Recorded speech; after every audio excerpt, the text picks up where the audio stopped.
लगा है, अभी समय लगेगा। भटकना मत ही, नहीं तो इनके छोड़ के दुनिया के लोग तो बड़े भटकते हैं। पहले राम जी के पास चले जाएं, राम जी से काम नहीं बने, हनुमान जी के पास चले जाएं, हनुमान जी से काम नहीं बने, ठाकुर जी के पास चले जाएं, ठाकुर जी से काम नहीं बने, शंकर जी के पास चले जाएं, शंकर जी से काम नहीं बने, तो कहीं दूसरी जगह चले जाएं। मैं नाम नहीं लूंगा, तुम समझ जाओ।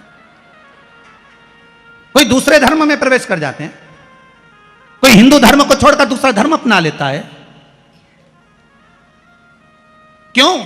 देवता नहीं सुन रहे तो दूसरा धर्म अपना लिया। फिर निवेदन करूंगा, मेरे हिंदू धर्म से बड़ा कोई धर्म हो ही नहीं सकता, यह पक्का है। इस हिंदू धर्म से बड़ा कोई धर्म नहीं हो सकता।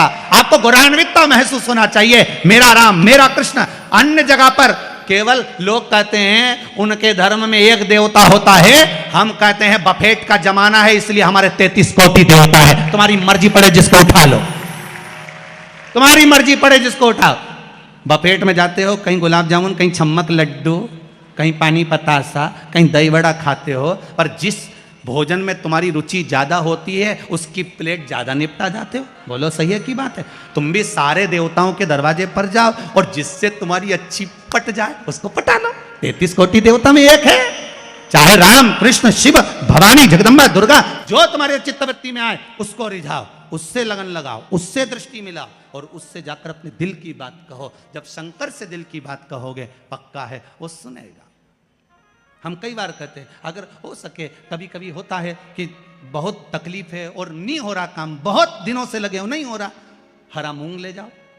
मूंग के दाने तो रहते हैं घर में, केवल 31 मूंग के दाने लेकर जाइए, 31 चावल के दाने लेकर जाइए और 31 ही बेलपत्र लेकर जाइए। जिस दिन सोमवार की अष्टमी हो, कौन से दिन? सोमवार की अष्टमी हो, उस दिन शंकर जी के मंदिर में जाओ, 3 चीज लेकर जाओ, मूंग के दाने, चावल, बेलपत्र। चावल जो 31 लेकर गए हो, अपनी कामना कर कर शंकर जी की देहली पर रख दो, चौखट पर, कहीं पर भी एकांत में उसको रख दिया जाए। मूंग के जो दाने लेकर गए हो 31, वो नंदी के पास में, जो नंदी का पांव ऊंचा रहता है उस पांव के पास रख दीजिए। और जो 31 बेलपत्र लेकर गए हो, वो 31 बेलपत्र अशोक सुंदरी वाली जो जगह है, आपको पहले बताया है कथा में, अशोक सुंदरी जी का स्थान,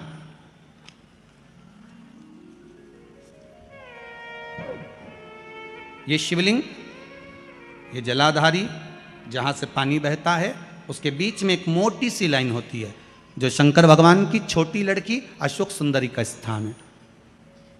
शिव जी के 13 बच्चे हैं, 13 बच्चे में सबसे छोटी लड़की अशोक सुंदरी यहीं पर विराजमान होती है, जहां से पानी नीचे गिरता है।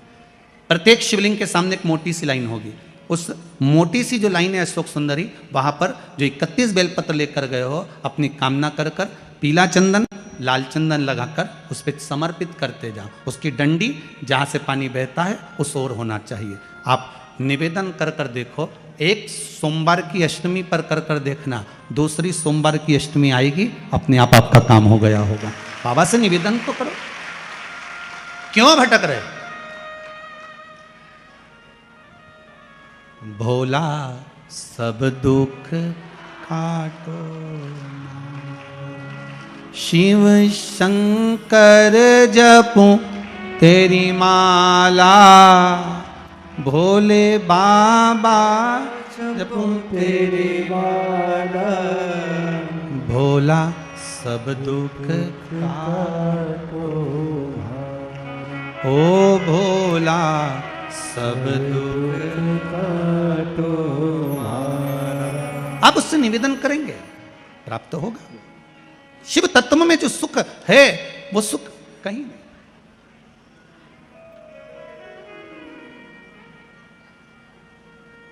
एक मात्र शिव मंदिर में झाड़ू लगा रही हैं अहिल्याबाई, साधारण सा भाव है, केवल एक झाड़ू। कई लोग कहते हैं महाराज जी आप कहते हो मंदिर में जाकर झाड़ू लगाओ, पोछा लगाओ, तो जो हमने मंदिर में रख रखा है स्वीपर आदि कादिक, जो भी सेवा करने वाला है, काम करने वाला है, वर्कर है, वो कर रहा है, तो हम क्यों करें? अरे भाई एक बात याद रखना, आप सबसे पूछना चाहूंगा, आप लोग कहते हो कि मंदिर की सफाई जो वर्कर रखा है उसे करना चाहिए, मंदिर की सफाई जो पुजारी रखा है उसको करना चाहिए। मैं आपसे पूछना चाहता हूं कि आपके घर में जो तिजोरी है दिवाली पे उसकी सफाई कौन करता है? नौकर करता है? अरे बोलते तो जाओ। नौकर करेगा? नहीं। वर्कर करेगा? नहीं। स्वीपर करेगा? नहीं। तिजोरी की सफाई कोई दूसरा नहीं करता, तिजोरी की सफाई हमें करना होती है। उसी तरह मंदिर की सफाई ना पुजारी करे ना कोई वर्कर करे, जो दर्शन करने जाए वो करे, क्योंकि ये तिजोरी है हमारी, ये तिजोरी है हमारी, यहां से हमें मिलता है। ये मेरा देव अधिदेव महादेव देता है और कम नहीं देता हो। चोर को कुबेर बना सकता है तो तुम्हें भी बना सकता है, उसका कोई भरोसा नहीं है दादा, कोई भरोसा नहीं मेरे शंकर का, कब क्या दे दे कोई भरोसा नहीं। पहले भी कथा में कहा शिव देने वाले वो देता। अब मेरे देव अधिदेव महादेव की कथा कर रही है, वहीं से मल्हार राव जी होलकर निकल कर जा रहे थे। उन्होंने उस बेटी को देखा जो शिव मंदिर में पूजन कर रही, और पूजन करने के बाद शंकर जी के मंदिर का थोड़ा सा प्रसाद ले जाकर बाहर छोटे छोटे लोग जो भी भोजन कर रहे थे उनको प्रदान कर रहे। एक साधारण से घर की बेटी, बिल्कुल सहज सरल, और बाबा ने कृपा क्या कर दी कि मालवा के राजा मल्हार राव जी होलकर जी ने अपने बेटे के लिए उस कन्या को चुन लिया और विवाह कराकर अपने घर लेकर आ गए महाराज। और यहाँ पर आई जब माता अहिल्याबाई इस मालवा में जब आई, तब उनकी भक्ति कितनी प्रबल थी कि साथ में अगर कुछ लेकर आई हैं तो वो देव अधिदेव महादेव लेकर आई, शंकर को लेकर। शिव पूरी दुनिया में कितने भी होंगे ना, किसी के हाथ में शंकर नजर नहीं आएंगे, पर अहिल्याबाई के हाथ में शिव जी दिखेंगे। आप भी शंकर को लेकर चलो ना, आप हाथ में लेकर मत चलो, इस दिल में तो लेकर चलो। थोड़ा सा दुख आया, थोड़ी सी तकलीफ आई, थोड़ा सा कष्ट आया, जपने बैठ जाओ श्री शिवाय नमस्तुभ्यं। थोड़ा सा कष्ट आया, नमः शिवाय जपो, पंचाक्षर मंत्र जपो, महामृत्युंजय मंत्र जपो। दुख आए शिव याद आए।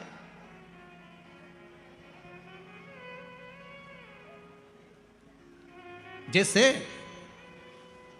देवराज नाम का ब्राह्मण चोरी कर लाता, मंदिर में गया, कभी भगवान के मंदिर नहीं गया, पर आज शरीर में जब ताप आया शिव मंदिर में पहुंच गया। और देवराज नाम का ब्राह्मण जब मंदिर के अंदर गया, वहां शिव महापुराण की कथा चल रही थी, थोड़ी देर की, एक क्षण की, एक पल की कथा सुन ली, और कथा सुनी, चित्तवृत्ति में बैठी। उसके बाद में जो प्राण छूटे, प्राण छूटने के बाद देवराज नाम का ब्राह्मण जब मरा, प्राण छूटे, उसको कोई चोरी करने वाला, कपट करने वाला, छल करने वाला, बेईमानी करने वाला, इसको तो नरक जाना था, पर इसको लेने भी कौन आया? देव अधिदेव महादेव नंदी लेकर आए इसको लेने के लिए। तो पार्वती जी ने पूछ लिया, भोले बाबा सुनो तो, ये तो पापी है, इसने पाप करा है, चोरी करी है, छल करा, बेईमानी करी, कपट करी, और आप इसको नंदी पर लेकर जा रहे हो, क्यों? शंकर भगवान कहते हैं पार्वती, ये देवराज नाम का ब्राह्मण जिसने चोरी करी है, शंकर जी के मंदिर में जाकर थोड़ी सी कथा सुन ली है, कथा सुनकर जहां ये प्राण त्याग रहा है वहां पर बेलपत्री का वृक्ष है, उस वृक्ष के नीचे मरा है, इसलिए कैलाश जाएगा, ये कहीं नरक नहीं जाएगा, ये कैलाश की होगा, ये बेलपत्री के वृक्ष के नीचे मरा, बेल के वृक्ष के नीचे, इसलिए ये कैलाश जाएगा। आज भी नियम है,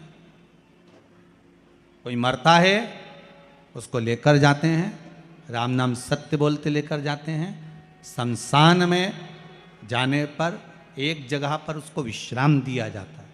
इधर देते कि नहीं देते? इंदौर में देते हैं, एक जगह पर विश्राम दिया जाता है, अर्थी को उतारा जाता है, उतारा करा जाता है, यहाँ उतारो, यहाँ विश्राम दे दो। तो बच्चे पूछते हैं, पापा यहाँ पर ये दादाजी को क्यों उतारा, यहाँ बीच रास्ते में इनको क्यों रोका? तो कहा बेटा यहाँ उतारना पड़ता है। पर बच्चों को ये नहीं बता पाए कि यहाँ उतारा क्यों जाता है, क्योंकि शिव महापुराण में लिखा है कि देवराज नाम के ब्राह्मण के जहां प्राण छूटे थे वहां बेलपत्री का वृक्ष था। इसलिए हिंदू धर्म में रीति है शमशान में ले जाने से पहले कहीं पर बेलपत्री का अगर पेड़ होता था तो उसके नीचे थोड़ी देर अर्थी को रख दिया जाता था कि बेलपत्री की छांव पड़ेगी तो ये जीवात्मा नरक नहीं भोगेगी, शंकर के धाम चली जाएगी, फिर ये सुख भोगने वाली, नरक नहीं, इसको सुख का अनुभव होगा, इसको सुख की प्राप्ति होगी।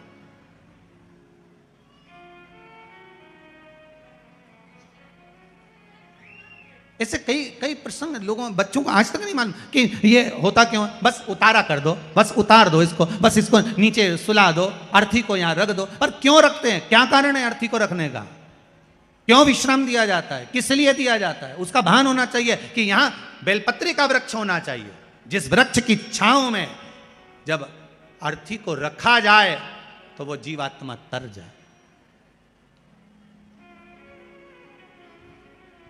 कई लोग कहते हैं गुरुदेव, कई लोग तो कहते हैं कि जब व्यक्ति मरता है तो उसकी आत्मा तो चली जाती है परमात्मा की ओर, फिर उसका लाभ क्या हुआ नीचे रखने का। गरुड़ पुराण कहती है जब किसी के प्राण छूटते हैं, छूटने के बाद उस जीव आत्मा को 10 दिन तक घर की अटारी पर रखा जाता है। कितने दिन रखते हैं, 10 दिन घर की अटारी पर रखकर उस जीवात्मा को दिखाया जाता है कि तेरे परिवार वाले रो रहे कि नहीं रो रहे, भोजन कर रहे कि नहीं कर रहे, तुझे याद कर रहे कि नहीं कर रहे, उस जीवात्मा को दिखाया जाता है। जब किसी के प्राण छूटते हैं वो जीवात्मा शमशान के विश्राम स्थल तक, कौन से स्थान तक, जहां अर्थी को उतारा गया है उस स्थान तक घर से जीवात्मा वहां तक जाती है। विश्राम स्थल के बाद में शंकर भगवान उसको संभालते हैं, जीवात्मा वापिस उसकी अटारी पर आ जाती है। 10 दिन तक गरुड़ पुराण कहती है 10 दिन तक जीवात्मा अटारी पर रहती है। कितने दिन रहती है, 10 दिन। और 10 दिन के बाद में जब जीवात्मा चली जाती है तब जाकर फिर लोग अपना अपना क्रम करते हैं। इसीलिए तो 10वें दिन वो कहते हैं ना, वो घाट पे जाके होता है, क्या होता है, घाटे का काम। घाटे का काम नहीं है, जो मरा उसको घाटा ज्यादा लगा इसलिए उसको कहा घाटे का काम है। बेचारा इतना फ्रिज कूलर वॉशिंग मशीन सब छोड़ छुड़ा के चला गया, कितना घाटा लगा होगा।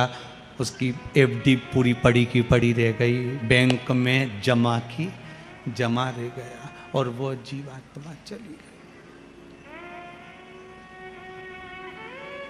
चली गई।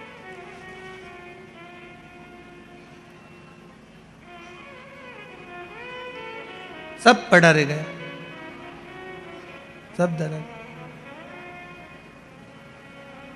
और जाएगा जब यहां से कुछ भी ना पास होगा, 2 गज कफन का टुकड़ा तेरा लिबास होगा। क्या रहेगा, सब ब्रांडेड पहनने वाले भी, कुर्ता ब्रांडेड, जूते कंपनी के, घड़ी कंपनी की, यहां तक का सोना लिया तो वो भी कंपनी का, हर चीज कंपनी की पहनी है।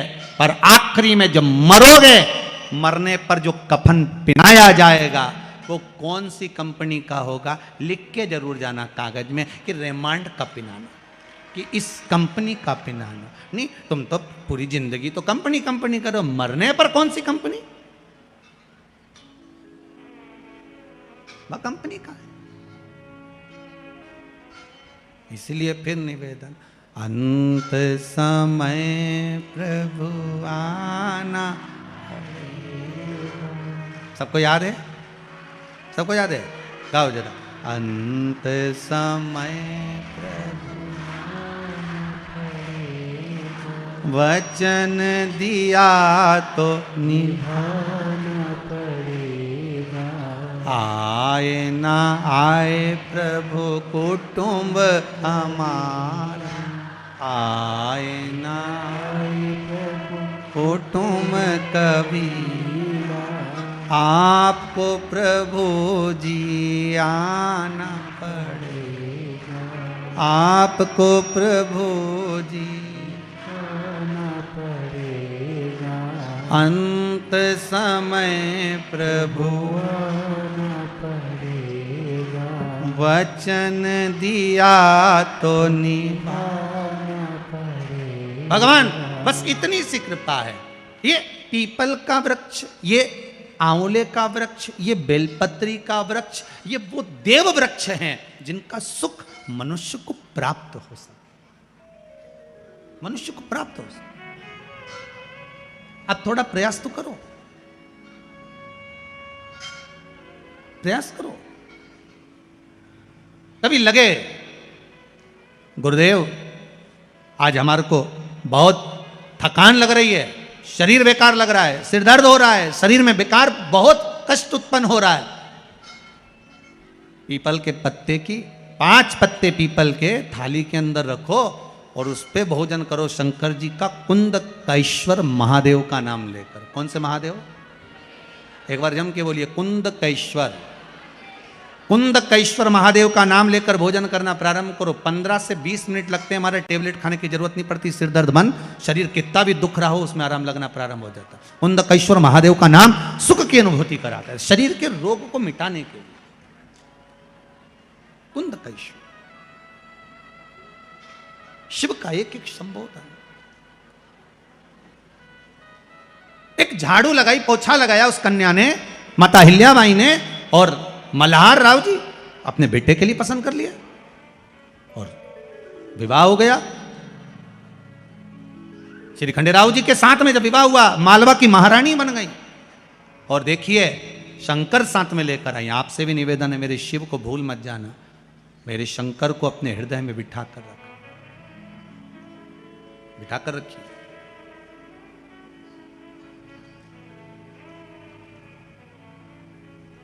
गुरुजी ये कथा तो हमको याद रहती नहीं है, सुनने का फायदा क्या है?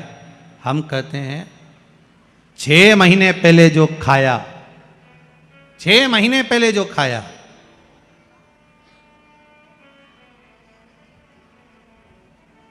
दो महीने पहले जो खाया, 15 दिन पहले जो खाया, वो याद नहीं रहता, पर शरीर में रक्त बनकर चलता है बहुत समय तक। उसी तरह शिव महापुराण की कथा भले याद ना रहे, पर एक बार अगर इस शरीर को मिल गई, इस आत्मा तक पहुंच गई, तो ये पक्का है मृत्यु तक साथ देने वाली है, यम की कैद से छुड़ाने वाली, मृत्यु तक साथ, अंतिम बिंदु तक।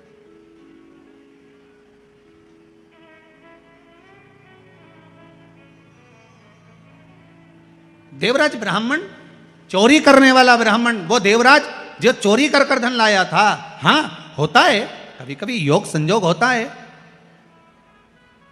ब्राह्मण होकर ब्राह्मण कर्म से वंचित हो जाता है जीव, ये पूर्व के कर्म के अनुसार। इसलिए आपको बार बार कहते हैं मत बुरे कर्म कर बंदे वरना पछताएगा, भगवान की आंखों से तू बच नहीं पाएगा, तू बच नहीं। इसलिए बार बार कहते हैं तेरा क्या होगा रे कालिया, होगा क्या, कब तक बचेगा और किससे बचेगा? शंभू से बचना, कौन जाने।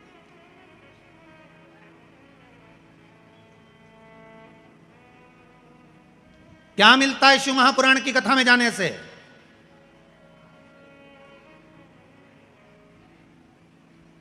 क्या प्राप्त होता है शिव महापुराण की कथा में जाने से? अरे गुरुजी आप कहते हो शिव पुराण की कथा में जाओ, हमारी तो चप्पल चली गई। क्या मिलता है शिव पुराण की कथा में जाने से? कोई कहेगा हमारा कोई सामान चले गया। हम तो आपसे हाथ जोड़कर निवेदन करते हैं, पहले भी करा, कुबेरेश्वर महादेव की कथा में आपको बोला था कि जितने लोग कथा सुनने आओ, कोई भी सोना चांदी की रकम लेके मत आओ, यहां आओ तो लेकर मत आओ, यहां आओ तो मेरे ओघड़ दानी मेरे शंकर का आशीर्वाद लेकर जाओ। तुम्हारे सोना और चांदी से महत्वता नहीं।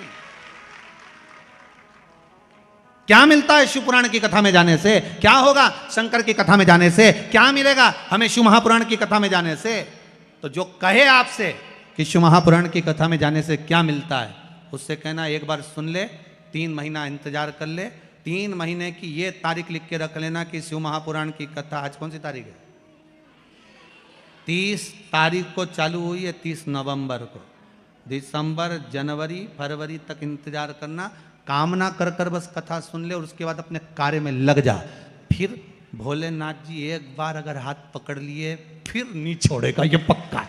मतलब शिव पुराण की कथा एक बार अगर जो जाकर बैठ गया, कथा का रसतत्व श्रवण कर लिया, शंकर की कथा, कहीं मैं तो कहूंगा कई कई माताओं ने पशुपति व्रत इसलिए करे होंगे इंदौर के लोगों ने कि हम सीहोर नहीं जा पा रहे और सीहोर का कुबेरेश्वर महादेव यहाँ कथा सुना दे। ये कई कई लोगों ने विचार करा होगा, कहीं भोलेनाथ ने सुना होगा। इसलिए आदरणीय मंदोला जी के चित्तवृत्ति में, आदरणीय विजयवर्गीय जी की चित्तवृत्ति में वो कथा बैठ गई और बैठने के बाद वो कथा अगर हो रही है, मेंदोला जी करा रहे हैं, विजयवर्गीय जी करा रहे हैं, मित्र मंडली करा रही है, इस कथा को अगर करा रहा है तो मेरा भोलेनाथ करा रहा है और वो केवल आप लोगों के लिए करा रहा है कि आपकी चित्तवृत्ति में शिव है। चित्तवृत्ति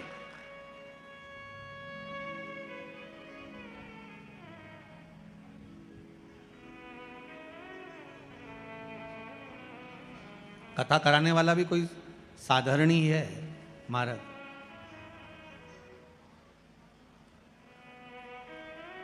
आप सब तो पलंग पर सोते होगे, पर मुझे कल मालूम पड़ा